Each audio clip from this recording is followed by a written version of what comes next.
¿Han escuchado? Bueno, yo creo que sí, todos hemos escuchado la frase, no me eches la sal, ¿verdad? No me eches la sal. Así se llama este mensaje. Pero no se dice no me eches la sal, sino échame la sal. Échame la sal. Y ahorita vamos a ver por qué. Levítico 2,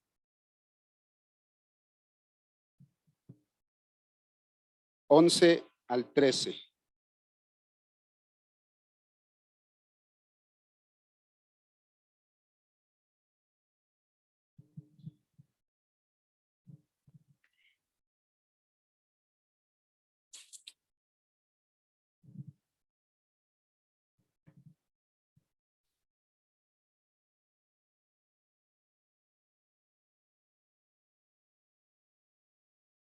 Dice así: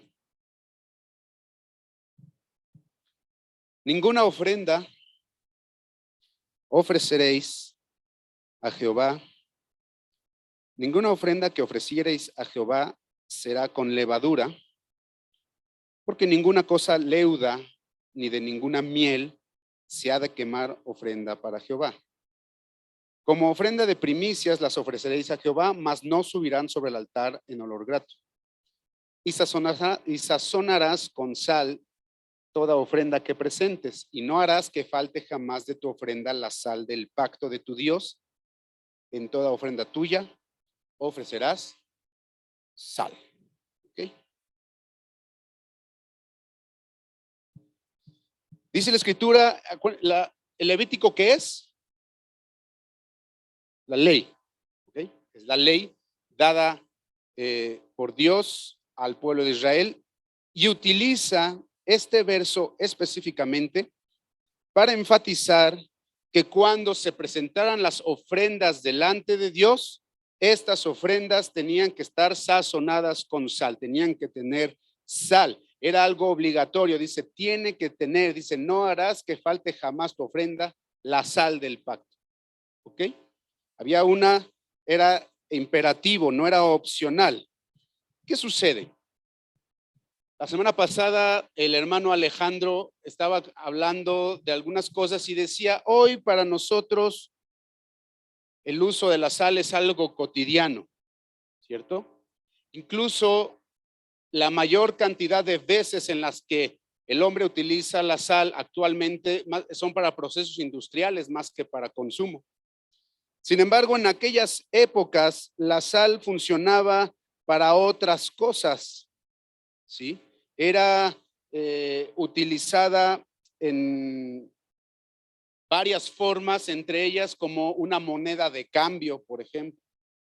Las personas comercializaban con sal, ¿no? ¿Y cuánto me das por esto? No, pues te doy 2 pizcas de sal, ¿no? Así negociaban ellos. También en aquellas épocas se utilizaba para comprar esclavos, por ejemplo. Se utilizaba para compartir entre las personas y cerrar tratos con la sal. Para nosotros es un uso muy común, ¿cierto? Pero en aquellas épocas tenían mucho valor la sal por todo lo que implicaba. Se utilizaba, por ejemplo, bueno, hasta la fecha, ¿no? Preservar alimentos, realzar el sabor, para curar, para mejorar texturas de masas o de harinas, para la consistencia de quesos, fermentar, colores, los textiles, etc. Entonces, había un concepto de alto valor para la sal en sí misma. Incluso hay una pintura de Miguel Ángel, por ejemplo, de la famosa Última Cena, ¿sí? Y en esa pintura se ve cómo Judas tira la sal. Está el brazo de Judas y la sal, el salero tirado, de que él lo tiró porque él es el que iba a traicionar, ¿no? O sea, había ciertas supersticiones de que la sal tenía incluso propiedades divinas. Así que la palabra de Dios nos está diciendo, debes de traer tu ofrenda y tienes que echarle sal. Y dice, y no puede faltar la sal del pacto. La sal representaba el pacto de Dios por sus propiedades, ¿sí? ¿Por qué? Dice la escritura, ¿la podemos volver a poner, por favor? Dice la escritura ahí.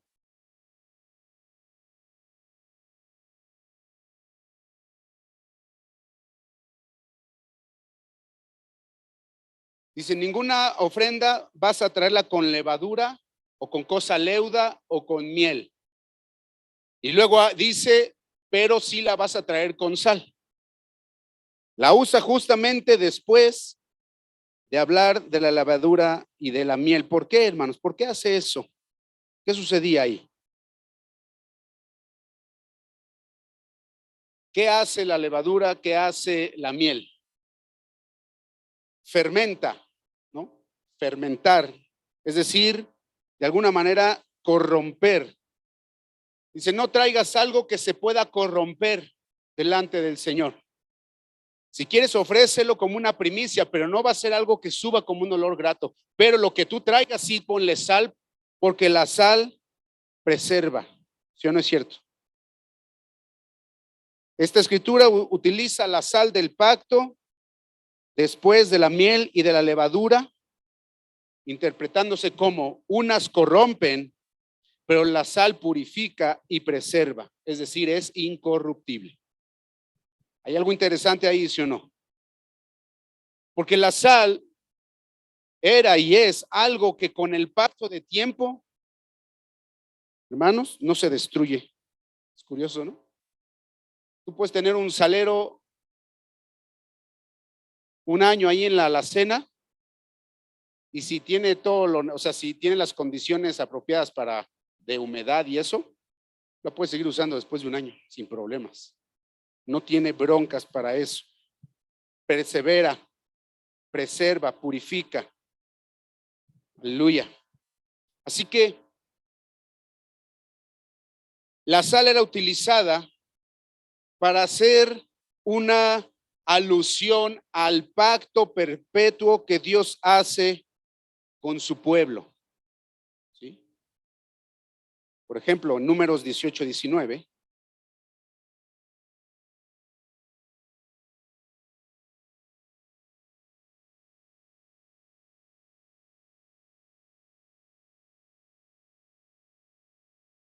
¿Vamos bien hasta ahí?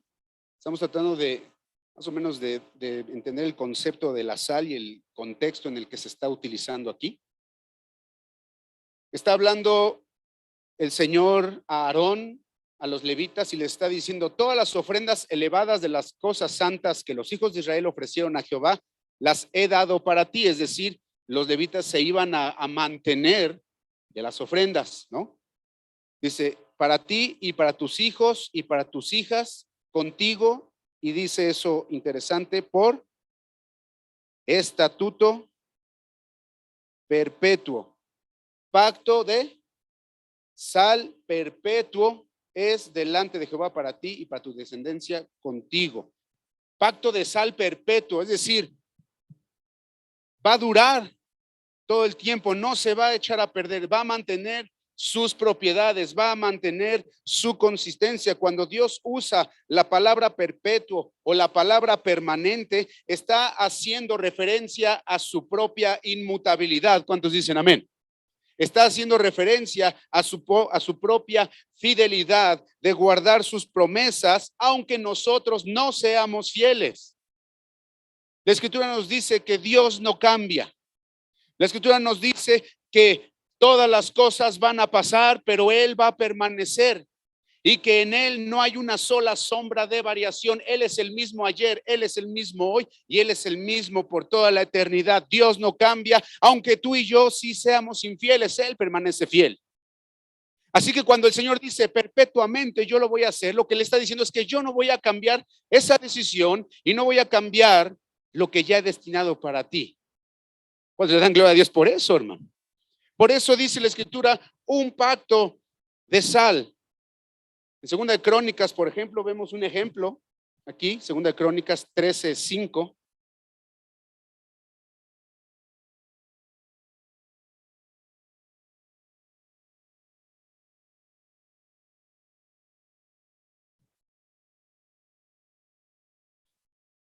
Dice, ¿no sabéis vosotros que Jehová Dios de Israel dio el reino a David sobre Israel para siempre, a él y a sus hijos? ¿Bajo qué?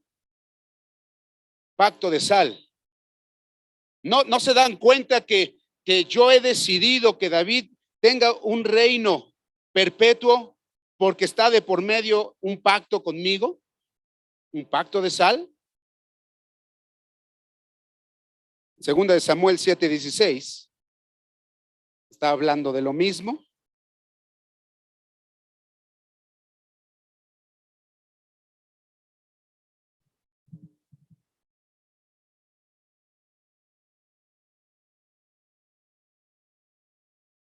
Dice, y será afirmada tu casa, está hablando de David, le está hablando a Salomón respecto de su padre David y dice, y será afirmada tu casa y tu reino para siempre delante de tu rostro y tu trono será estable eternamente. ¿A causa de qué? El pacto de sal que hubo. ¿Se dan cuenta? ¿Vamos entendiendo hasta acá? Entonces la escritura dice, debes de traer tus ofrendas sazonadas con sal, con el pacto de sal de Dios. Y ahora sí, vámonos a Mateo capítulo 5. Vamos a poner en la versión PDT, por favor, palabra de Dios para todos. Mateo 5, 13 y 14.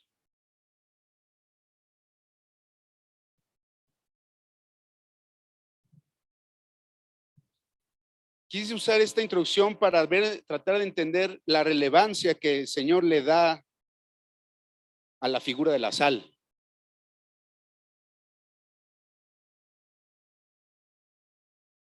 Dice la escritura, ustedes son la sal de la tierra, pero si la sal pierde su sabor, ¿cómo podría volver a ser salada?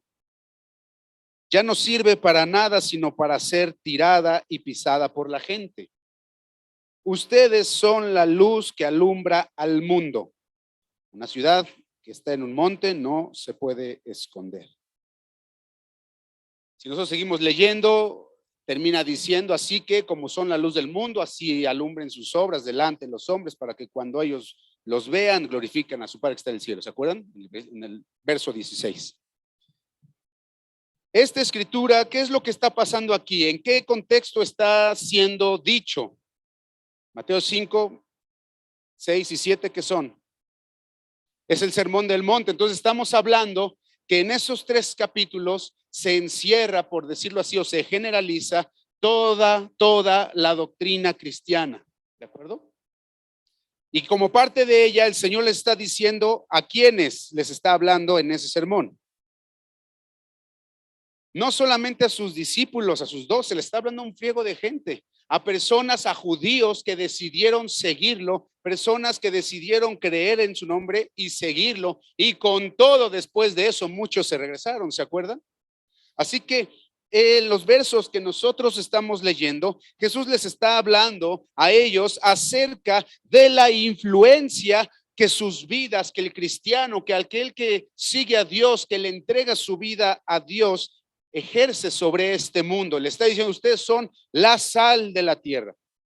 Ustedes son algo que es producto de un pacto de Dios con el hombre. ¿Cuál es el pacto de Dios con el hombre? Dice la escritura que en los posteros días Él va a traer la sangre del nuevo pacto y va a escribir su ley en nuestros corazones. ¿Se acuerdan de eso? Entonces, dice aquí, ustedes son de influencia. Dice la escritura, 1, son la sal de la tierra corrompida. Son la sal para la tierra corrompida.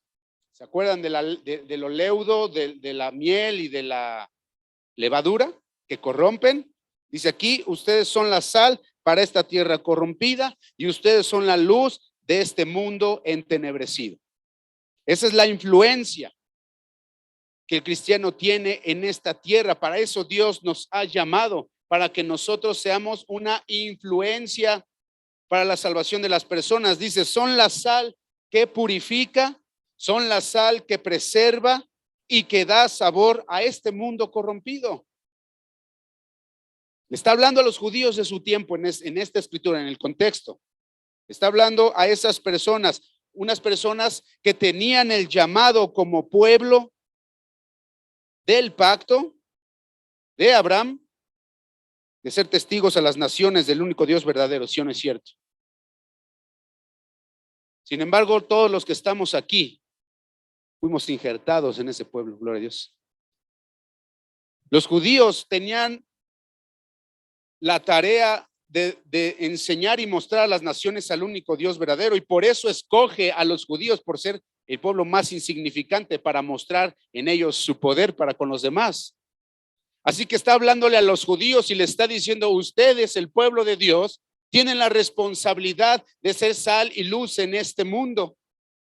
Y a nosotros también nos toca esa bendición, porque fuimos injertados, hermano. Pero hay algo que es extraño, es decir, dice la escritura: ¿cómo puede volver a ser salada la sal si pierde su sabor? Habíamos dicho que la sal no lo pierde. La sal no pierde su sabor nunca. ¿Y por qué el Señor dice cómo va a perder su sabor y cómo podría volver a ser salada? Antiguamente, ¿qué sucedía? Antes, hoy hay procesos de refinación, ¿no? Agarran los montones de sal, hay salinas, ¿no? Se agarran y procesan todo eso, purifican, refinan, y ya llega a nuestra casa como sal la fina, ¿no? Ahí la ponen. Pero antes no había eso, no existía eso. La sal la cachaban del agua del mar, de las orillas. Había incluso, hay lugares donde son una especie como de piedras grandotas, pero son de pura sal. Y de ahí la van tomando y la van agarrando como pueden y la van procesando con las técnicas aquellas milenarias. El problema era que muchas veces la sal, que era muy valiosa, estaba mezclada con otro tipo de cosas, como tierra, como arena, como basura, etcétera. Entonces, si estaba muy mezclada, dice, le decían, ya perdió su sabor. Y lo que hacían era tirarla al piso, ya no servía y nadie la iba a recoger de ahí. Entonces, no es que la sal pierda el sabor, sino que estaba mezclada con un montón de cosas. Y por eso la escritura dice: ustedes son la sal y la luz, pero si pierden su sabor, ¿cómo pueden ser de influencia? ¿Cómo pueden hacer la tarea para la cual el Señor nos llamó? En otras palabras, ¿en qué tantas cosas en nuestras vidas hoy tenemos una mezcla de tal manera que nuestra sal ya está inutilizada? ¿En qué tantas cosas estamos mezclados? Puede ser trabajo, puede ser dinero, puede ser redes sociales, puede ser amistades no convenientes, puede ser mentira, puede ser chisme, puede ser engaño, puede ser soberbia, puede ser, ¿qué puede ser? ¿En qué tantas cosas nuestro corazón se puede mezclar en este mundo, hermanos? De tal manera que nuestra sal se vuelve insípida y que ya no sirva para nada. En esa misma versión, Marcos 9, del 49 al 50.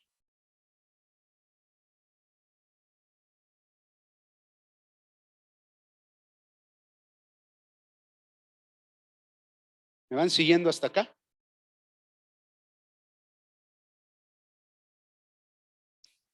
Marcos 9, 49, 50.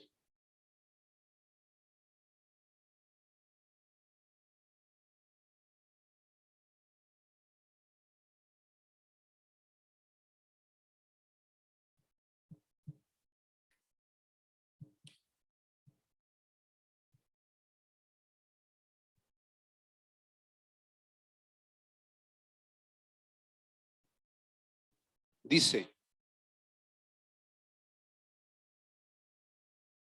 no, perdón, Reina Valera.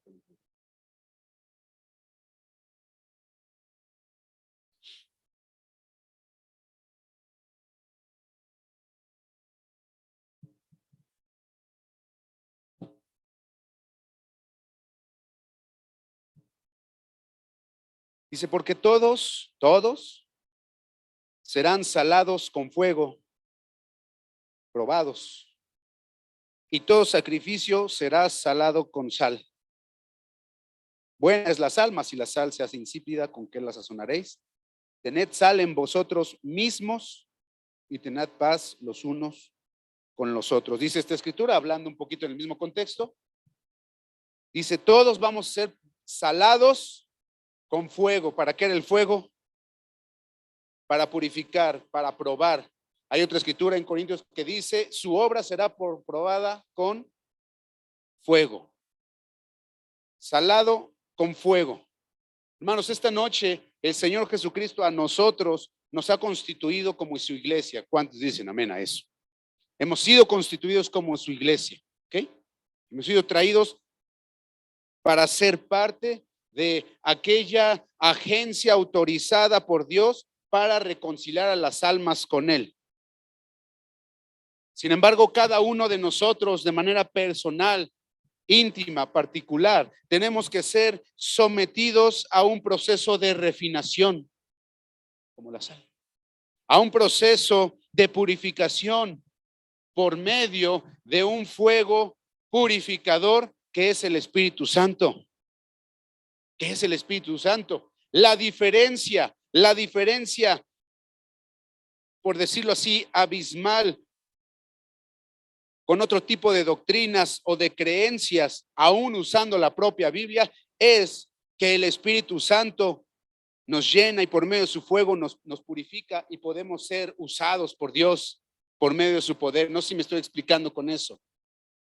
Es a través de eso que Dios va sazonando nuestras vidas. Él va quitando, hermanos, de nosotros todo aquello en lo cual nuestra sal está mezclada. ¿Me explico? Todo aquello que nos ha contaminado, todo aquello que se ha metido en nuestras vidas de tal manera que nos hace inútiles al reino, de tal manera que nos hace infructíferos, de tal manera que nos impide dar los pasos que vamos necesitando, aun cuando los deseemos dar.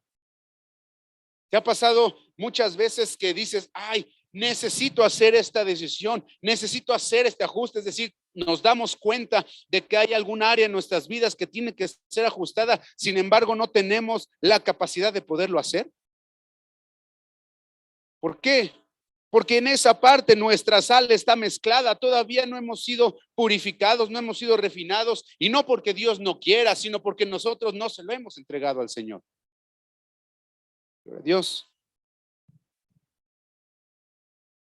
La palabra dice toda madera, todo heno, toda hojarasca, es decir, todo lo insípido, todo lo inaceptable en nuestras vidas tiene que ser quemado para poder entrar al reino de Dios.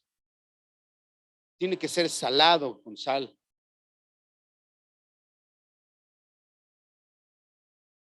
¿Te ha caído sal en una herida, no? ¿Le has echado sal a una lombriz? ¿No? Es bien divertido, hermanos. Ver cómo se retuercen, ¿no? A los caracoles. Cómo sacan baba así, ¿no? Porque la sal tiene un poder purificador, un poder abrasivo. Y si nosotros la tenemos en nuestras vidas, vamos a poder ser limpiados y purificados, hermanos. ¿Me va siguiendo hasta acá? Y muchas veces esto no va a ser agradable para nosotros. No va a ser agradable. No nos va a gustar. ¿Por qué? Porque nuestra naturaleza es así. Somos reacios al cambio. Nos gustan las cosas como son porque es lo que nos conviene. Nos gusta mantenernos en una posición ya sea de comodidad o de seguridad. Y Dios viene y nos dice, tienes que quitarte de ese lugar, tienes que moverte de ahí, tienes que experimentar otras cosas, tienes que cambiar tu mente, tienes que cambiar tu óptica de la vida. Y eso solo se logra con sal en tu vida, por medio del Espíritu de Dios. Y no nos va a gustar. Está hablando el Señor en Isaías 48:10. Dice, vas a ser probado por medio del horno de la aflicción. Tómela, ¿no? Vas a ser probado por medio del horno de la aflicción. Uy, hermano. A veces nosotros creemos que Dios nos prueba porque estamos ayunando y justo ese día pasa el Señor que vende los tamales más ricos que hemos probado. Dios, ¿por qué me pruebas de esta brutal manera? ¿No? No, hermano, eso no es una aflicción de veras. Dice ahí, he aquí te he purificado y no como a plata te he escogido en horno de aflicción. Gloria a Dios. No como a plata, es decir, o sea, no como un metal precioso, sino en un horno de aflicción. Y de ahí te he escogido, de ahí yo te he probado, de ahí yo te he purificado, dice el Señor. Y de esta manera es que entonces, hermanos, podemos ser aceptos delante de Dios como ese sacrificio vivo. Dice en Marcos, vea lo que leíamos, todo sacrificio será salado con sal. Y dice Romanos, nosotros tenemos que ser un sacrificio vivo. Y ese sacrificio vivo tiene que tener sal. La sal del Espíritu de Dios en nuestras vidas. Ningún sacrificio, dice Levítico, ni ofrenda traída al Señor será acepta si no tiene sal. ¿Se dan cuenta que ya hace sentido todo? Hermano, el cristiano verdadero es de sal. El cristiano verdadero echa la sal. ¿Sí? Echa la sal. El cristiano verdadero, donde se pone, la salpica para la bendición de los demás. El cristiano que le ha entregado su vida al Señor hace que la iglesia sea una iglesia de sal. ¿Quieres ser parte de ella? Debemos de ser la sal refinada por el Espíritu de Dios. Que Dios quiere que seamos. Así que cuando estés en tribulación, cuando estés en angustia, cuando necesites que los hermanos oren por ti, que la iglesia interceda por ti, por tu necesidad, diles que te echen la sal para que la bendición de Dios pueda venir a tu vida. Diles que vivan para Dios. ¿Sabes cuál es la mejor forma de bendecir a un hermano? Además de orar, por supuesto, es cada uno viviendo para Dios, porque es la forma en la que Dios nos puede usar para bendecir al hermano. ¿Me expliqué? ¿O fue como trabalenguas? Va de nuevo. La mejor forma para que nosotros podamos bendecir a alguien es nosotros siendo cristianos, viviendo para Dios, porque es la forma en la que Dios nos puede usar para bendecir al otro y poderle echar la sal al otro. Gloria a Dios. El día de hoy, ¿cómo están nuestros niveles de sal, hermano? El día de hoy, ¿cómo está nuestra relación con Dios? El día de hoy, en nuestras vidas, ¿qué cosas están mezcladas en nosotros? Pecado, concupiscencias, actitudes, soberbia, envanecimiento. Quizá hemos aceptado ofertas del mundo, ¿cierto? ¿Qué cosas? Yo les puedo asegurar que muchos de nosotros, no sé si muchos, pero sí varios de nosotros, por ejemplo, sí nos hemos desvelado viendo nuestras series favoritas de Netflix, ¿no? ¿O no? La hermana dice que no. Los demás no contestamos porque seguramente sí, ¿no? Yo les puedo asegurar que varios de nosotros lo hemos hecho alguna vez. Y nos mezclamos, pero ya no oramos al otro día. Ya no leímos, ya no fuimos, llegamos a la iglesia desganados porque tenemos sueño, porque el día anterior sí nos chutamos la que quiera. Ya iba yo a decir el nombre, ¿verdad? Iba a revelar el secreto. ¿Me estoy explicando, hermanos, este día? Ninguna ofrenda, nosotros tenemos que presentarnos delante de Dios con la sal del Señor. Tenemos que buscar en nuestras vidas la llenura del Espíritu Santo, hermano, nos surge. En un mundo corrompido como el que estamos viviendo el día de hoy, necesitamos ser una iglesia que tenga sal, que pueda alumbrar a este mundo que está en tinieblas. Y nosotros no podemos hacer nada si en nosotros no está el poder de Dios. No podemos dar, y es una frase bien trillada, pero sigue siendo cierta. No podemos dar lo que no tenemos. Nadie puede dar lo que no tiene. Y el cristiano no puede tener lo que necesita si no viene de parte de Dios. El cristiano por sí mismo no puede hacer nada por otra persona cuando no está el respaldo de Dios en su vida. Y la única forma en la que podemos tener el respaldo de Dios en nuestras vidas es siendo hijos de Dios y viviendo para Dios. ¿Me siguió hasta acá? ¿Cómo está nuestra sal este día? Porque seremos salados con fuego, porque seremos probados y ver qué tanto sabor tenemos. Es como cuando hace mucho tiempo mi papá es una persona que mueve un dedo y suda como si le hubiera hecho una cubeta de agua. Le hace, mira, así, suda. Así es.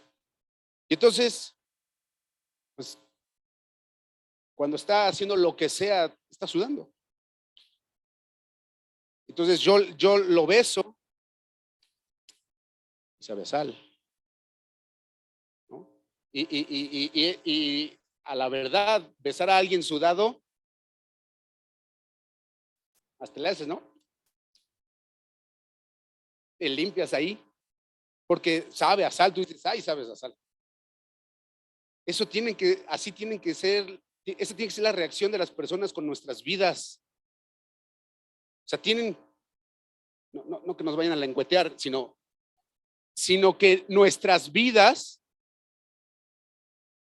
tienen que impartir de tal manera en otros que digan, este tiene la sal. Es decir, no van a decir eso porque no saben qué es eso, sino algo distinto tiene. Su vida es diferente a lo de los demás. Esta joven no anda de picustricus con cualquiera que se le pone enfrente. Este chavo no anda ahí de calientalonches, ¿no? Decían. ¿Sí me explico? Este cuate pudiendo tener a esa secretaria, se guarda. ¿Qué pasa? ¿Qué pasa? Que este cuate no dice mentiras, no se ríe de los chistes colorados. ¿Qué sucede? Que esta persona no anda de chismosa por allá. ¿Qué sucede? Se nota la sal. Se puede saber, o sea, se puede saborear, esa es la palabra. Se puede saborear. ¿Sí me estoy explicando, hermanos? En este día, ¿eres de sal o eres de sal sin sabor? ¿De cuáles somos? Estamos en un tiempo en el que de verdad el cristiano tiene que ser de sal, más que nunca. Estamos en los últimos tiempos, en las últimas épocas, según lo que vemos de la palabra y lo que está aconteciendo. Y dice la Escritura que el Señor quiere hallándonos haciendo así cuando Él venga. Pero concluye, ¿habrá fe en la tierra? Es una pregunta retórica. ¿Habrá fe en la tierra? Depende de nosotros, de nadie más. Creo que mucha de la bronca que tenemos por la cual nuestras vidas de fe no despegan, nuestras vidas o nuestra relación con Dios no se puede consolidar es porque en todas las circunstancias buscamos a los culpables, señalamos, buscamos por culpa de quién es que yo estoy así, por culpa de quién es que me pasó esto, ¿no? Y señalamos luego. Adán, ¿por qué? ¿Qué pasó, Adán? Ah, pues es que la mujer, y va con la mujer y bueno, ¿qué onda, Eva? ¿Qué onda contigo? No, pues es que la serpiente. Y la serpiente, ¿y tú qué onda con él? No, pues ya no tuvo a quién. ¿Sí me estoy explicando? Hoy creo que podemos nosotros reconocer en nuestras vidas por qué no tenemos esa sal, por qué estamos bien insípidos y pedirle a Dios que nos perdone y pedirle su espíritu en nuestras vidas para tener esa sal en nosotros y que nuestras vidas puedan ser de influencia. Ustedes son, dice la Escritura, ustedes son la sal de la tierra. No dice todos son, sino ustedes son. No por nosotros, sino por la obra que Él ha hecho en nosotros. ¿Sí comparte? Gloria a Dios, nos ponemos de pie.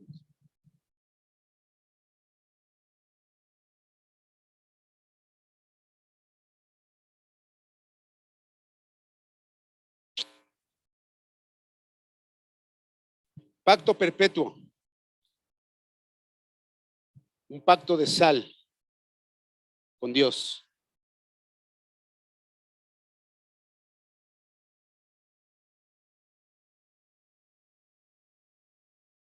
Dios no cambia. Dios es inmutable. Su fidelidad es siempre. Sus misericordias son nuevas cada día. Sus promesas son verdaderas. La Escritura dice, yo he dicho y lo voy a hacer. El que comenzó la perfecta obra, ciertamente Él la va a terminar. Ese es Dios. Los que sí cambiamos somos nosotros. Los que sí mudamos somos nosotros. Los que somos infieles somos nosotros. Necesitamos ayuda de Dios urgentemente en nuestras vidas. No podemos ir por la vida creyendo que somos autosuficientes, que necesitamos, sí, bueno, sí, necesito, pero solo poquito. No, hermano, necesitamos un muchito, necesitamos que toda nuestra vida esté en las manos de Dios, es lo que necesitamos. Para que nuestras vidas puedan ser fuente de bendición, para que podamos echar la sal a quien sea. Estaba escuchando hoy unos datos, un dato que hay cerca de 2.8 mil millones de personas en el mundo que hoy no conocen el Evangelio. 2.8 mil es un dato que dieron ahí, yo no lo he corroborado, pero pues no se me haría tan descabellado. Si somos más de 7 mil, ya casi 8 mil, 2.8 mil, pues puede ser, ¿no? ¿Quién va a salar a esa gente? ¿Quién les va a decir las buenas nuevas? Por eso vamos a grupos de casa, para anunciar ahí, hey, hay buenas noticias para ti. Tal vez crees que ya no hay solución, tal vez crees que ya no hay esperanza, pero hoy hay buenas noticias. Jesucristo está vivo y tiene algo para ti. ¿Me estoy explicando? Pero necesitamos reconocer que somos pecadores y reconocer que necesitamos a Dios en nuestras vidas. Cada uno. No la tenemos hecha y no la tenemos comprada. Por eso necesitamos ir cada vez, todos los días, con un sacrificio vivo delante de Dios, para que seamos aceptos. Sin sal, Dios no recibe esas ofrendas ni esos sacrificios. ¿Me expliqué, hermanos? ¿Fue claro? ¿Sí? Vamos a cerrar nuestros ojos.